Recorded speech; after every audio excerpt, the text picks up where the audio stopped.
Hello, मेरा नाम है हुसैन तैयब। मेरे फर्म का नाम है 53 एकर्स और हम रियल एस्टेट में काम करते हैं। मैं एक as a property consultant Poona में सिंस 2011 से काम कर रहा हूँ और मैं सिर्फ क्लियर टाइटल, कमर्शियल और रेजिडेंशियल प्रॉपर्टीज में ही डील करता हूँ। और हमारा स्पेशलाइजेशन है कि हम लोग direct from the builders properties और प्रीलीज प्रॉपर्टीज, यानी कि ऐसी प्रॉपर्टीज जिसमें आपको मंथली इनकम आए, रेंटल इनकम आए, वैसी प्रॉपर्टीज में ही हम लोग डील करते हैं।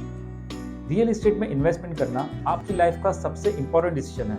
रियल एस्टेट आपकी लाइफ में वेल्थ क्रिएट करता है और आपका नेटवर्थ बढ़ाता है। लेकिन रियल एस्टेट में इन्वेस्टमेंट करने से आज बहुत सारे लोग डरते हैं। स्टॉक मार्केट में इन्वेस्टमेंट करना बहुत ही आसान है, लेकिन दोस्तों अगर आपने स्टॉक मार्केट में भी एजुकेशन लेकर अगर आप इन्वेस्टमेंट नहीं करते तो स्टॉक मार्केट भी थोड़ा सा गैम्बलिंग जैसा बिजनेस हो जाता है। लेकिन रियल एस्टेट एक ऐसा बिजनेस है कि जिसमें अगर आप इन्वेस्टमेंट करते हो तो स्टॉक मार्केट की तरह उसके अंदर प्राइसेस अप डाउन ज़्यादा नहीं होते हैं। और उसके अंदर जो प्राइसिंग है वो स्टेडीली हमेशा अप आता है, चाहे दुनिया के अंदर पेंडेमिक आ जाए, चाहे रिसेशन आ जाए, चाहे अभी जैसे वॉर्स चल रही है। लेकिन रियल एस्टेट की जो प्राइसिंग है वो हमेशा अप होता है। आप कोई मोबाइल फ़ोन खरीदते हो तो आप हमेशा चेक करते हो कि उसकी मेमोरी कितनी है, उसमें रैम कैसा है, उसका कैमरा कैसा है। आप अलग अलग मोबाइल से उसको कंपेयर करते हो, ऑनलाइन आप चेक करते हो, दोस्तों से रिव्यूज़ लेते हो। लेकिन रियल एस्टेट में जो मोस्टली मैंने लोगों को देखा है कि जब वो इन्वेस्टमेंट करते हैं तो उन्हें कई बार तो पता ही नहीं होता कि उन्हें इन्वेस्टमेंट क्यों करना है। इन्वेस्टमेंट करने के अलग अलग इंटेंशन हो सकता है। हो सकता है कि आप सेल्फ यूज़ के लिए कोई प्रॉपर्टी ले रहे हो सकता है आप इन्वेस्टमेंट के लिए ले रहे हो। तो इन्वेस्टमेंट करने के लिए अगर आप एज एन इन्वेस्टमेंट ले रहे हो तो आपका इंटेंशन होना चाहिए कि उसमें आपको आरओआई कितना आ रहा है, आपको उसमें एप्रिसिएशन होने का क्या चांसेस है। उस प्रॉपर्टी को जब आप सेल करने जाएंगे तो उसको सेल करना कितना आसान है। और अगर आप सेल्फ यूज़ के लिए, खुद के लिए अगर आप प्रॉपर्टी ले रहे हो तो आपका इंटेंशन, आपका क्वेश्चन आपके पास ये होना चाहिए कि वो जो लोकेशन है, वो जो प्रॉपर्टी है, उस प्रॉपर्टी से कनेक्टिविटी कितनी अच्छी है, वहाँ से मार्केट कितना नज़दीक है, वहाँ से स्कूल कितना नज़दीक है, जो मेल है फैमिली में उनका जो वर्क प्लेस है वो वहाँ से कितना नज़दीक है। ये सारी चीज़ों को आपको ध्यान रखना है। अगर आप डायरेक्ट बिल्डर से अगर कोई प्रॉपर्टी खरीदने जाते हो, आपको ये चेक करना चाहिए कि वो सबसे पहले तो वो बिल्डर रेरा रजिस्टर्ड है या नहीं है। सेकंड चीज़ आपको चेक करनी है कि उसका लोकेशन कैसा है, उस लोकेशन का जो पूरा प्रोजेक्ट है उसका लेआउट कैसा है, आप जो फ्लैट लेने वाले हो उसका लेआउट कैसा है, उस लोकेशन में यानी कि उस प्रोजेक्ट में जो जेंट्री है, यानी कि कैसे लोग उस प्रोजेक्ट में फ्लैट्स खरीद रहे हैं, फिर उसका डेंसिटी कितना है। डेंसिटी का मतलब होता है कि पर एकड़ में कितने फ्लैट्स आ रहे हैं। मान लो कि अगर 10 एकड़ का प्रोजेक्ट है और उसमें अगर 1500 फ्लैट्स हैं, यानी कि 1 एकड़ में 150 फ्लैट्स आ रहे हैं। तो नॉर्मली 120 से 150 एक नॉर्मल रेशियो होता है। 120 से कम अगर फ्लैट होता है तो बेटर है, क्योंकि आपको ज़मीन का जो हिस्सा है वो आपको ज़्यादा मिलता है। फिर आपको चेक करना है वहाँ पर वाटर का या कोई इलेक्ट्रिसिटी का कोई इश्यू तो नहीं है। आपको देखना है, सबसे इंपॉर्टेंट चीज़ आपको देखनी है कि वो जो बिल्डर है उसका ब्रांड कैसा है।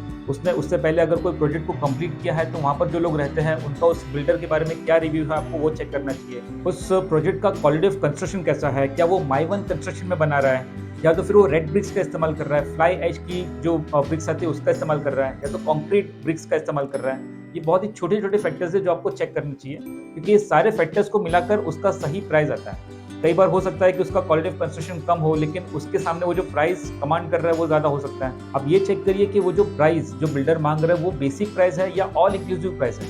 इन दोनों प्राइसिंग में क्या फ़र्क है कि ऑल इंक्लूसिव प्राइस में जो प्रॉपर्टी का जो बेसिक प्राइस है plus registration, stamp duty, GST, legal charges, वो सारी चीज़ें इंक्लूडिंग होती है। तो कई बार बिल्डर मार्केटिंग करने के लिए कई बार वो क्या करता है कि वो बेसिक प्राइस ही एडवर्टाइज करता है, और जब आप वो अपना प्रॉपर्टी इन्वेस्टमेंट करने जाएंगे, जब आप बुकिंग करने जाएंगे, तब वो आपको बताएंगे कि ये सारे चार्जेस एक्स्ट्रा लगेंगे, हिडन चार्जेस जिसे आप कह सकते हो वो एक्स्ट्रा लगेंगे। तो हमेशा अगर आपको किसी एक प्रोजेक्ट को दूसरे प्रोजेक्ट से कंपेयर करना है तो हमेशा ये चेक करिए कि प्रोजेक्ट ए का कारपेट एरिया कितना है और उसका ऑल इंक्लूसिव प्राइस क्या है, और उसके सामने दूसरा जो प्रोजेक्ट है जिससे आप कंपेयर कर रहे हो उसका कारपेट एरिया क्या है और उसका ऑल इंक्लूसिव प्राइस क्या है। और अगर आप कोई रीसेल की प्रॉपर्टी खरीदने जा रहे हो तो आप हमेशा चेक करिए कि उसका जो प्रॉपर्टी का जो लोकेशन है, उस लोकेशन के हिसाब से वहाँ पर क्या प्राइसिंग चल रहा है, और उसके पेपर्स हमेशा चेक करिए, जैसे कि उसका चेन ऑफ डॉक्यूमेंट्स हो गया, उसका कंप्लीशन सर्टिफिकेट है या नहीं है, उसके अंदर ब्लूप्रिंट है या नहीं है। वो सारे के सारे डॉक्यूमेंट्स आप प्रॉपर एक किसी कंसल्टेंट से या एडवोकेट से चेक करने के बाद ही उसमें आगे बढ़िए। अगर कोई प्रॉपर्टी 20 साल से ज़्यादा पुरानी है तो आप अवॉइड करिए उसमें इन्वेस्टमेंट करने से, अनलेस एंड अनटिल कि आपको उसका लोकेशन बहुत ज़्यादा पसंद है।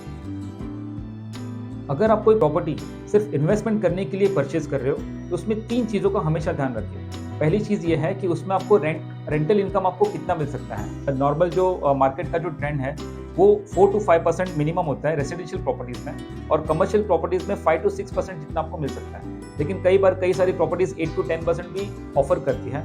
तो आपको हमेशा उस चीज़ का ध्यान देना है कि वो प्रॉपर्टी एक्चुअली रेंटेड है या बिल्डर खुद अपनी जेब से आपको रेंट दे रहा है। क्योंकि कई बार ऐसा हो सकता है कि कोई प्रॉपर्टी का प्राइस फॉर एग्जाम्पल अगर 100 रुपीज़ होना चाहिए, उसकी जगह में जो बिल्डर है वो 120 रुपीज़ या 125 रुपीज़ करके सेल कर रहा है, ये बताकर कि आपको उसमें रेंटल इनकम आ रहा है और आपके ही पैसे आपको वापस लौट आ रहा है। ऐसा नहीं होना चाहिए। दूसरी चीज़ का आपको ध्यान रखना है कि वहाँ पर एप्रिसिएशन होने के क्या चांसेस है, क्या कोई वहाँ पर कोई फ्यूचर में कोई बहुत बड़ा डेवलपमेंट आने वाला है, कोई रिंग रोड आने वाला है, कोई मेट्रो स्टेशन आने वाला है, कोई एयरपोर्ट आने वाला है, क्या ऐसी कोई वजह है जिसकी वजह से इसका प्राइस एप्रिशिएट करेगा, आप उसका ध्यान रखिए। इन्वेस्टमेंट हमेशा लॉन्ग टर्म के लिए करिए, शॉर्ट टर्म के लिए इन्वेस्टमेंट मत करिए। और तीसरी और सबसे इम्पॉर्टेंट चीज़, तो आप हमेशा इस चीज़ का ध्यान रखिए कि इसको सेल करना कितना आसान है। बहुत सारे ऐसे टूरिस्ट प्लेसेस हैं कि जहाँ पर आज प्लॉट्स या फिर ऐसा कोई बंगलोज कोई सेल कर रहा है, तो उसके अंदर रेंटल इनकम आपको अच्छी आ रही है। हो सकता है कि उसके अंदर एप्रिसिएशन भी आपको बहुत अच्छा है। कई बार कई सारे बिल्डर्स हैं जो इंडस्ट्रियल प्लॉट सेल करते हैं, इंडस्ट्रियल शेड्स के अंदर वो आपको बना के देते हैं, शेड्स आपको बना के देते हैं जहाँ पर आपको रेंटल इनकम जो है वो 6 to 7% आ रहा है, बहुत ही अच्छा रिटर्न आ रहा है और वहाँ पर एप्रिसिएशन होने के भी बहुत अच्छे चांसेस है। लेकिन दोस्तों, जब आप उसको प्रॉपर्टी को सेल करने जाएंगे तो आप उसको विदाउट ब्रोकर्स आप उसको सेल नहीं कर पाएंगे। क्योंकि ऐसी जगह में अगर आपको कोई प्रॉपर्टी सेल करनी है, बिल्डर्स ने तो आपको प्रॉपर्टी सेल कर दी, लेकिन जब आप एज अ कॉमन पर्सन अगर आप प्रॉपर्टी किसी और को सेल करने जाएंगे तो आप उसको इतनी आसानी से सेल नहीं कर पाएंगे। आपका जो प्रॉपर्टी है वो डेड इन्वेस्टमेंट बन के रह जाएगा। और आज का आखिरी टॉपिक है इन्वेस्टमेंट इन लैंड। लैंड में इन्वेस्टमेंट करना बहुत ही ज़्यादा कॉम्प्लिकेटेड और रिस्की हो सकता है। अगर आप लैंड में इन्वेस्टमेंट करना चाहते हो, सबसे पहले आप उसका जोन चेक करिए कि वो कौन से जोन में आता है। वो एग्रीकल्चर जोन में आता है, हिल टॉप जोन में आता है, क्या वो NA प्लॉट है, क्या वो R जोन प्लॉट है, क्या वो डिफेंस वाला लैंड है, क्या वो इंडस्ट्रियल प्लॉट है या कमर्शियल प्लॉट है। सबसे पहले आप उसका जोन चेक करिए।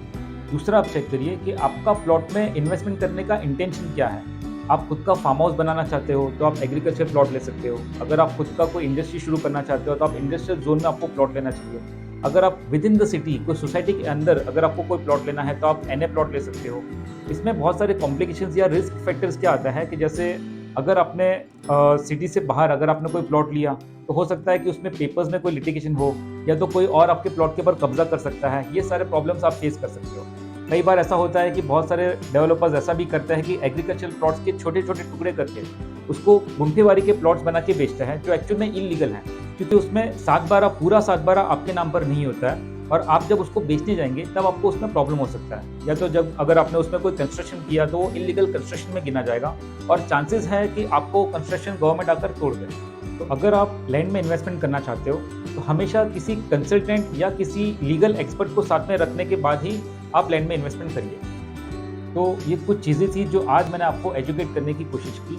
अगर आपको रियल एस्टेट के बारे में ज़्यादा नॉलेज चाहिए, ज़्यादा अगर आपको एजुकेशन चाहिए, तो आप मेरा जो चैनल है 53 एकर्स के नाम से, आप उसमें प्लेलिस्ट में जाकर रियल एस्टेट एजुकेशन सीरीज़, उसमें जाकर मैंने करीब 20 वीडियोस बनाए हैं जो आप चेक कर सकते हो।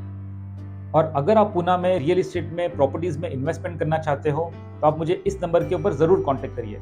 इस वीडियो को एंड तक देखने के लिए आपका बहुत बहुत शुक्रिया।